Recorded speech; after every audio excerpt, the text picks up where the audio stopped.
On ne peut pas parler de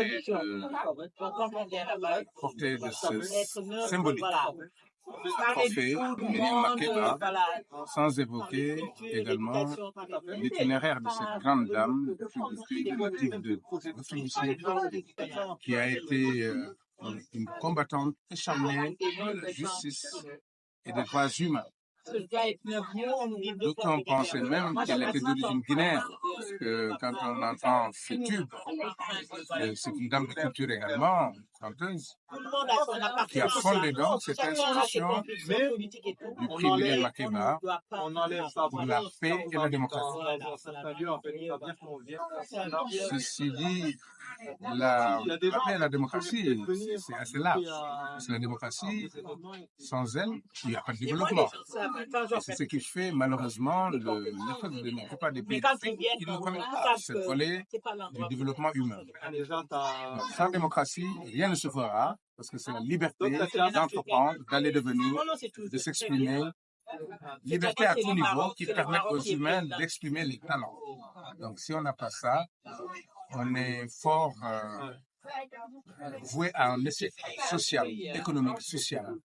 Ce qu'on a failli connaître au Sénégal. On a eu pour faire un bandit, on peut l'appeler bandit, ce Macky Sall, qu'on a connu un voyou.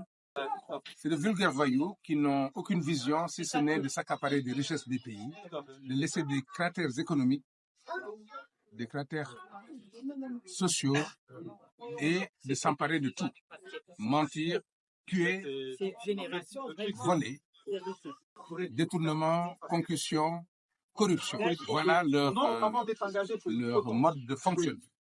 Alors, ce qui nous a aidés, c'est qu'on a une diaspora et un peuple assez éveillé et assez mobilisé, comme je dis, subversif par essence.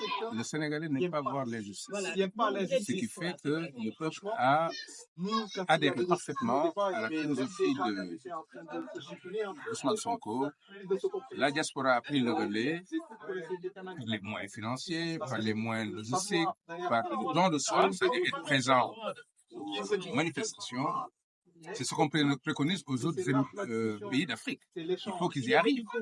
Ceux-là qui ne travaillent pas bien à leur poste, il faut les mettre dehors. Parce que les gens ont besoin de vivre. Et pour bien vivre, il faut des gens dévoués à la cause humaine.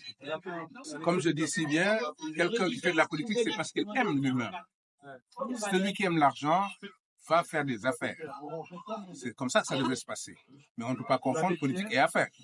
Alors ça mène à des souffrances humaines. Quand on voit des enfants qui vont unir le ventre vide, c'est symbolique, mais c'est pas bon. Vous voyez, on voit beaucoup d'enfants qui traînent dans les rues, des infirmes qui n'ont aucun moyen de se déplacer, si ce n'est de courir par terre, de s'étirer par terre pour se déplacer. C'est des aveugles qui n'ont rien comme secours, des hôpitaux qui ne fonctionnent pas, l'agriculture, tout est clair en règle générale en Afrique, alors que Dieu nous a donné de quoi vivre décemment. Tout le monde le sait, mais on attend que les Occidentaux viennent pour s'en accaparer. Alors nous sommes la diaspora, ça fait des années qu'on vit dans cette diaspora, qu'on a vu le développement. Je pense qu'on devrait nous impliquer davantage dans le développement des pays d'Afrique. Il serait temps. Alors, de quoi puis-je vous parler également, c'est que Ousmane Sonko est un fédérateur, un monument de personnalité africaine à l'image de Mandela, à l'image de Kwame Nkrumah, à l'image de Patrice Lumumba, à l'image de Nasser, de grands hommes dont on cite les noms, mais sont rares. Hein. Il ne faut pas... Bon, si on va sur l'Afrique du Sud, oui, il y a des partisans, des compagnons de Mandela. Mais des grands hommes qui ont dirigé des pays, il n'y en a pas beaucoup. Alors, c'est ce qu'il faut mettre en place aujourd'hui pour l'Afrique libre. Parce que l'Afrique, c'est le continent du 21e siècle. Il faut former les jeunes, leur éviter de prendre le chemin de l'exil, communément appelé immigration, mais formaté par les pays développés. Hein, parce qu'ils ont besoin de main-d'œuvre. Ils font semblant de rejeter cette main-d'œuvre, mais ils en ont besoin. Nos populations vieillissent. Voilà. Moi, j'habite dans un village, par exemple, où la plupart du temps, les gens ont 80 ans. Hein. Nous sommes donc les seuls qui avons dans la cinquantaine, soixantaine. Vous voyez? Donc, il faut nous ressaisir en Afrique.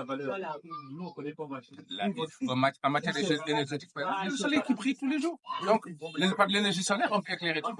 Il y a de l'eau partout. Il n'y a qu'à découvrir ces pays d'Afrique centrale, qui sont d'une merveille exceptionnelle.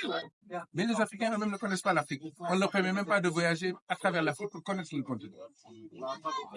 Des pays où on est gâté par des fleuves, la mer partout, des terres fertiles, arables à souhait. Donc, comment se fait-il qu'on ne se développe pas? C'est qu'il y a un manque de sérieux dans la plupart du leadership africain. Des gens qui aiment leur pays. C'est ça qui me manque. Voilà ce que j'avais à dire. Alors, ce trophée a été décerné qui le mérite largement. Il a été au front pour libérer le peuple sénégalais qui a compris le message, qui s'est fédéré autour de lui, et aujourd'hui, Macky Sall se cache comme un rat palmiste.